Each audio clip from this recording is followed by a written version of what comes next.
look at this monstrosity. Like, how many? 1, 2, 3, 4, 5, 6, 7, 8 8 flowers on that. He doesn't match to any of these guys, and he's definitely not any of these guys. Where did you come from, friend? Overachiever much? Gosh.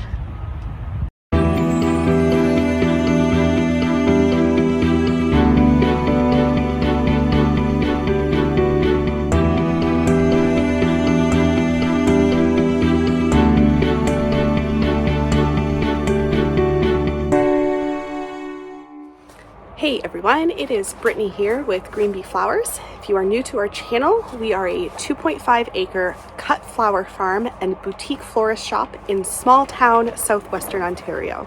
You can support our channel by hitting the subscribe button, liking our content, and of course dropping a comment if you have any questions at all. Let's get into today's video.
I think these ones are my favorite too.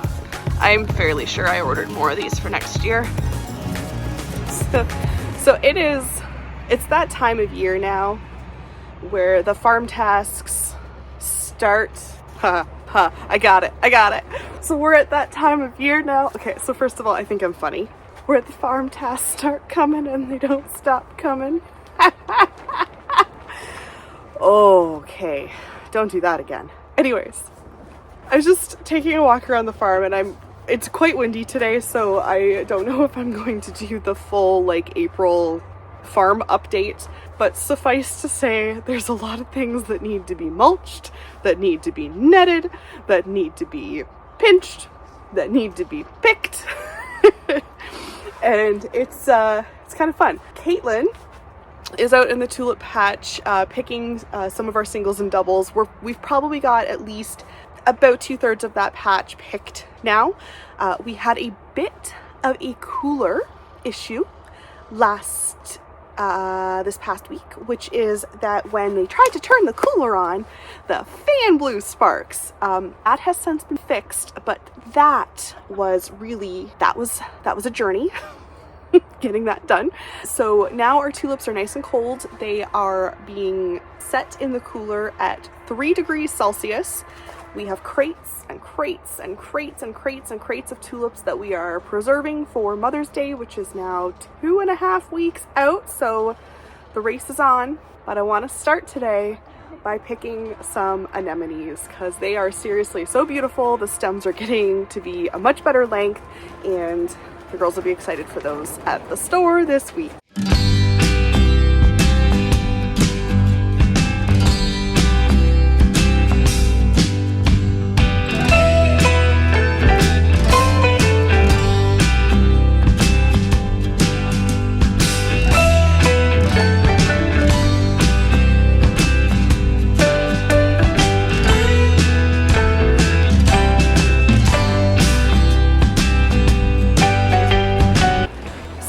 This one right here is where I would like the stem length to be on the anemones before I can sell these to florists, right?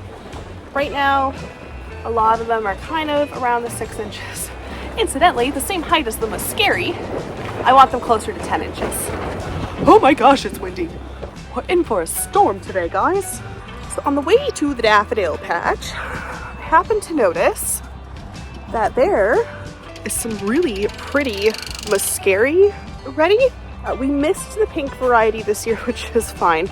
It wasn't crazy long, but the blue and the white is looking really good. And Jen would like some for the store, so we're gonna pick her a bunch of the muscari.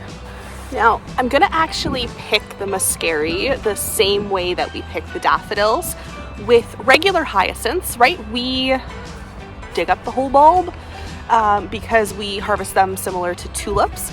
With muscari, what you're actually gonna do is you're gonna go in and you're going to kind of like wedge down around the flower stem and just yank them up, because when you do that, you're gonna get an extra, like, you know, 2.5 inches on the bottom, and now you have a stem which is like decently usable. So that's why we want to do that. Yeah, so in order to get a stem that looks like this, you have to go in the same way we do with the daffodils. So I'll show you kind of with this guy right here. So what I'm going to do is I'm going to stick my finger all the way down, find kind of the root of the bulb, and pull up. And now, instead of having a muscari that's like, you know, this tall, we have some that are like 6 inches, which is useful for arrangements. And also, oh, they smell so good. They're like mini hyacinths, so Caitlin can't be here for very long because it will kill her. Thanks for your help, Caitlin. Yeah, good times.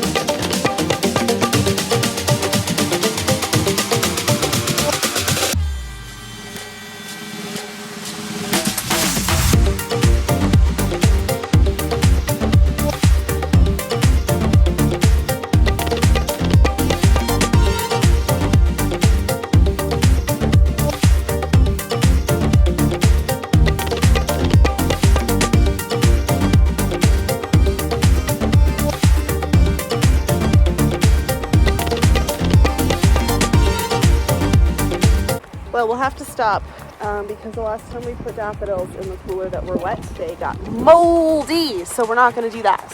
So now that it's decided it's going to rain, Caitlin, wave, Caitlin. She's going to start pinching out snapdragons. Our goal in the greenhouse today is to get the snapdragons and the campanula netted. So the Hortonova netting. And then the larkspur that's down here will need to be netted as well. We left enough room underneath of the netting so that we can get in there to weed. And then the campanula, I think, has tripled in size this week. I'm gonna do half netted and half not netted for no other reason than I was short netting when at the Green Bee Flower Farm.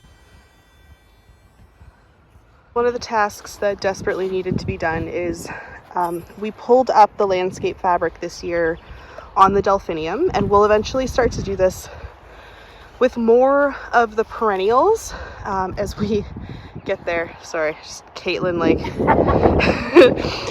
And then we're going to be laying wood mulch in the pathways here, and then we'll be covering the other areas in here with straw and kind of weeding it out as needed through the summer.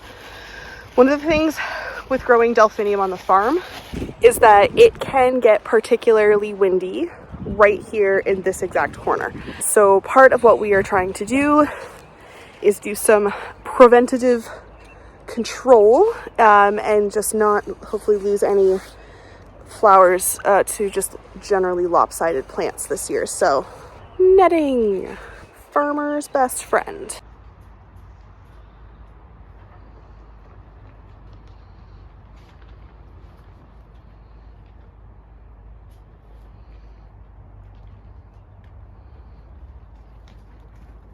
So just behind me here.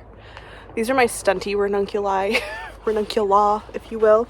I'm not sure why. These are the Bianco striatos. They were put in the same time as everybody else, same depth as everybody else, but for some reason they're not happy. So I'm not really going to do much to them. I expect we'll probably get some flowers out of them, but I do have them planted outside as well. They've always done really well for us outdoors, so I'm not really sure why they're mad about the inside. We don't have any bug pressure. There's a few ranuncs around the greenhouse. There's like some holes in here. We have, hold on. Yeah, we have some holes above, which is essentially some rainwater got in and they got a little upsetty spaghetti because they were too wet. So most of those holes are just actually overwatering as opposed to other problems. But we got buds. Oh, there's so many buds. I'm so excited. The salmon ones, which is what I called it, right, would be the first to bloom. And here they are. There's just a sea of buds in here, which is great. The salmons and the whites are going to be ready for Mother's Day. These need about another week and week and a half, they should be open. So the timing on that is really good. I do want to put a lot more ranunculus in the greenhouse next year. We are now about 2 days from the footage that I had taken before, and we are due to get a heat wave this weekend, which means that it is time to get as many of the tulips out of the field as possible because it's going to get hot fast, they're going to blow open fast, and we want to get these in the cooler at the perfect stage for Mother's Day. We are also at the time of year now where we are running low on crates. Every year it's the same thing. It's this funny balance between having to have our crates in the cooler with dahlia tubers in them still, but also needing every crate we have to harvest tulips. There's never enough. It does not matter how many new ones we get every year. There's never enough black crates.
Flowers in here.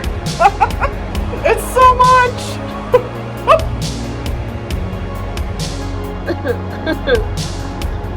I did not write that. The culprit is right there. Back behind me here, these tulips are all headed to the store because they're going out in our flower subscriptions this week. And so is my cup holder of anemones.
So it's been a bit since we've done like an actual farm tour, and I just wanted to take a moment here so that you can all enjoy the wonder that is farm chic.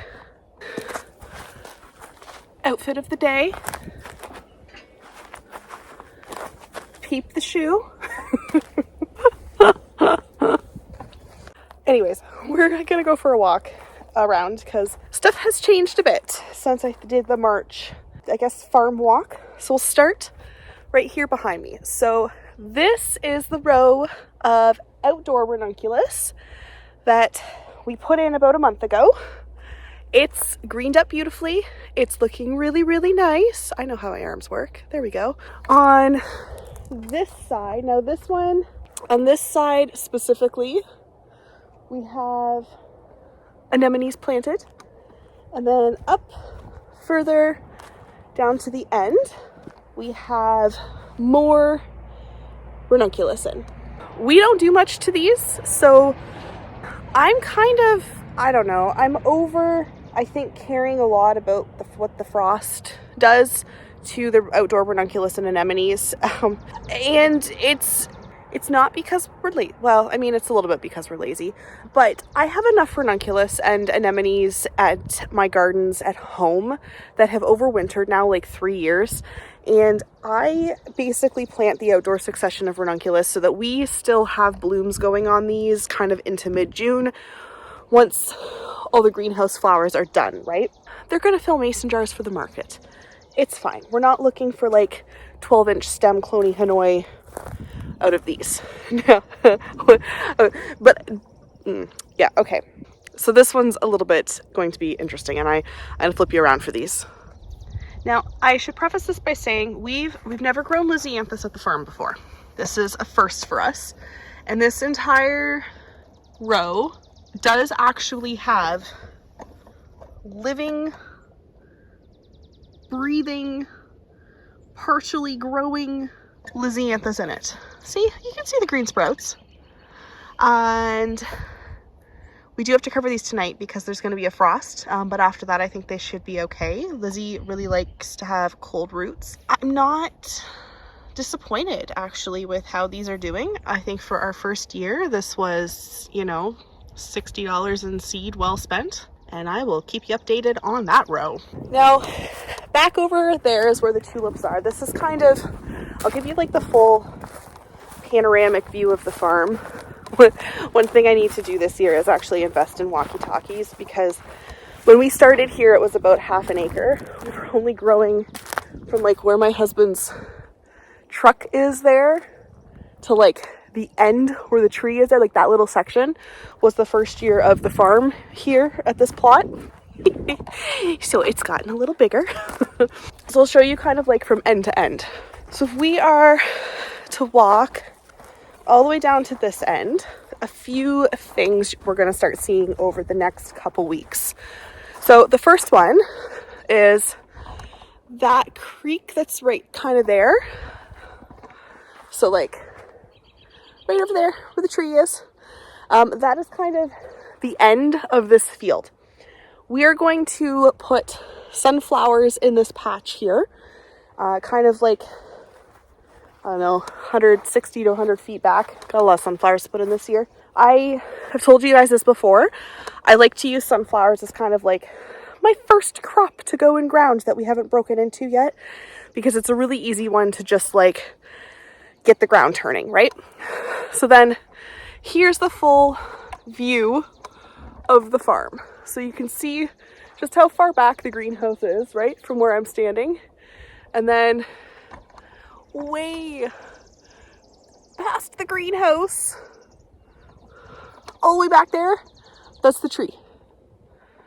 And then this section here that's beside me, we are going to be growing into that section of the field this year as well, because we moved all of the dahlias over. So now as we walk past here, I'll keep you on this side so that you can see the beauty and crazy of the farm. We walk past, we kind of, you know, get past those 10,000 tulips that were there, and then we head into the greenhouse.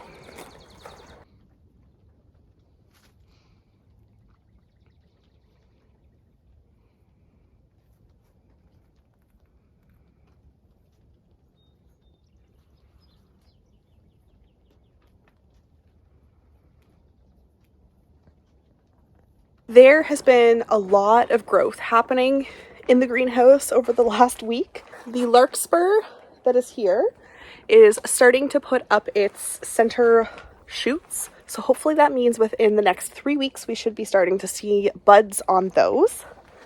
My patch of anemones here is looking beautiful, and honestly I don't think I will ever grow enough anemones for my own heart. I love them. They are honestly one of my absolute favorite flowers, and I say that now because it's spring, so like give it a month and a half when other stuff starts blooming and then I'll probably have a different favorite flower again. C'est la vie. Ranunculus are budding. So this section of ranunculus here, this is the stuff that we planted last. So these were the last ones to go in. They're at least a week and a half behind that back row there. And there's a ton of buds. And I called it because I knew that the salmon ranunculus and the white ranunculus would be the first ones to throw out buds, and I was right, and they are going to be ready for Mother's Day. However, these guys are looking truly really lovely.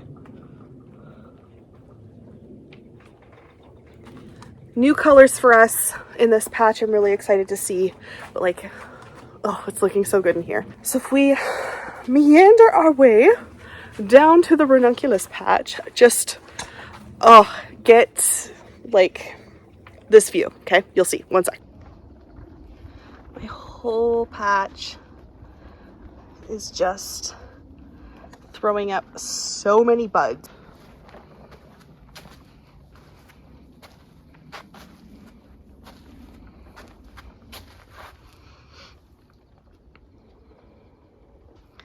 And all the ranunculus that were in here are corms from 2023. These are actually not brand new orders from this year. So they kind of come up to here.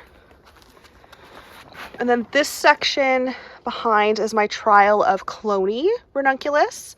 I was really interested to see how those would do this year. They are a little slower to put up buds, but I think kind of deep down in here, we're going to start to see those come up too. Very, very soon.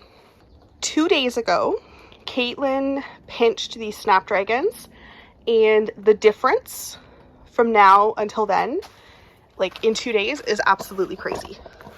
So this one's a really good example in here. She just pinched this, and it's already branching beautifully. So healthy, and the whole row is looking like that.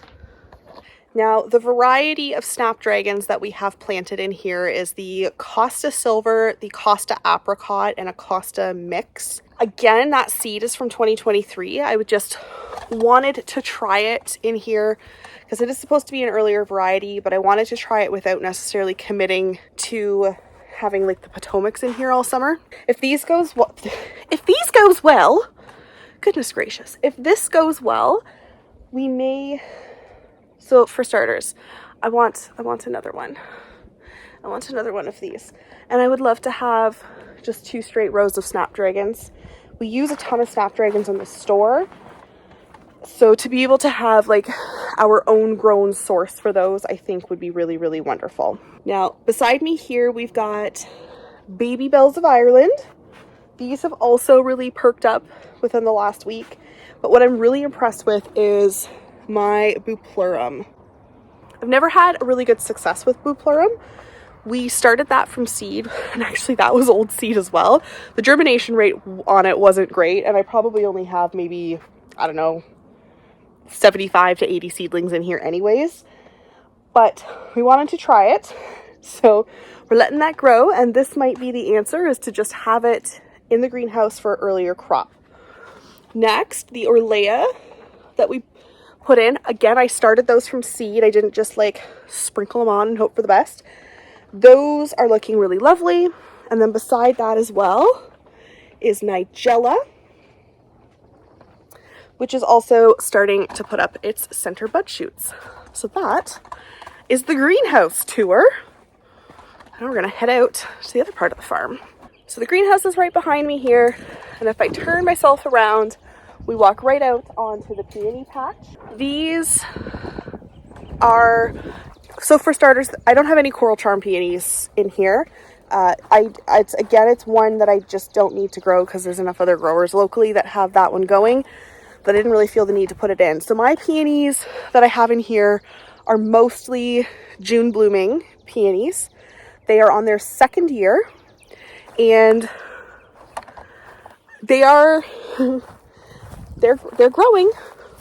They've come back, so we're happy. The ones that are on down at this end of the field are definitely a little further ahead. They have more shoots on them. A bunch of these will still be deadheading next year because, again, most of them are still year 2 peonies, and we really shouldn't be picking from these until year 3. I may pick from them this year. We'll see how the buds look. But it's a fairly decent sized patch because when I stand, over here, this is the opposite end of the farm. So that is my patch. She's looking good. We were laying mulch in the pathways this year just to deal with some of the weed issue and pressure that we had through here last year.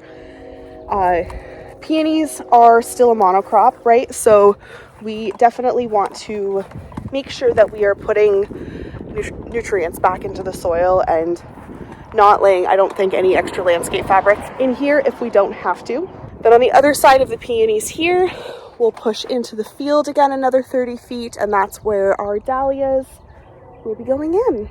Now right beside the peonies, we have the daffodil patch, which is a good size. I still have some spots left that I want to fill out here this fall. Most of these, except for like 1 or 2 varieties, are pretty much bloomed out now. There's maybe, I don't know, 150 stems left to pick. Only 150 stems, considering we had thousands. And there's 6 buckets of daffodils in my cooler right now. This is doing all right. The hyacinths have bloomed out and been picked. The Muscari is here, and I have to come back later tonight and pick some of those. But there's bees just all over them right now, so I'm not going in there. And then right behind there, we have a patch of allium. Again, that's another one that I wouldn't mind expanding. The alliums did really well for us last year with one of our florists. And then this funny looking section is our foxglove. This is another one we're going to need to mulch through, and here we may actually lay landscape fabric on the paths because foxglove in our climate apparently now is starting to seed really, really well, and I don't want to have all the seed. We're going to try and keep that under control earlier rather than later, so we'll do some just like base climate control protection there just so that they can't hopefully seed. Now, this section beside us here, this is where we had the marigolds and the asters planted last year. They were not happy here. We still haven't quite figured out why they weren't happy, but one of the things we did do is we actually moved the Rudbeckia into this center section right here. I think the plan is to grow amaranth here on the opposite rows, and kind of start to fill some of this out too with like yarrow and lavender and things that are more perennial that will start coming up earlier. I believe I have fritillaria for this upcoming year. So this is one of those sections, because we have our water bins all here. It's kind of a weird part of the farm where we have to be able to get around on both sides, but we don't actually have like the landscape fabric going all the way over. It's a thing. It's fine. And then we have compost piles. We don't actually have a designated spot on the farm yet for compost, which is just okay. We'll get there. And then now in the original part of the farm, I have a row of feverfew here. We still have 2 more trays to go in, so we've left like the holes for that. This is where we had straw flower planted last year, and we are turning this over into different crops this year just for some rotation.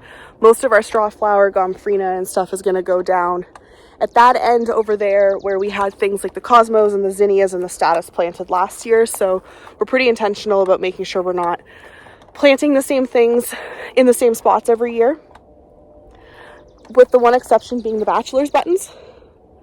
because once the bachelor's buttons reseed themselves, there's no way to not have bachelor's buttons there until the end of time. So we are just allowing the bachelor's buttons to do their thing. Behind me here, we have rows of larkspur, rows of feverfew, rows of thistle, both florist, like the Eryngium thistle. And also, I believe at the end, we split our echinops, so the globe thistle, down at the bottom here as well. So we probably won't be picking from that this year. It does actually probably need water, but it was a fairly well-established perennial that had to come out when we put the ramp in front of our house for Joseph.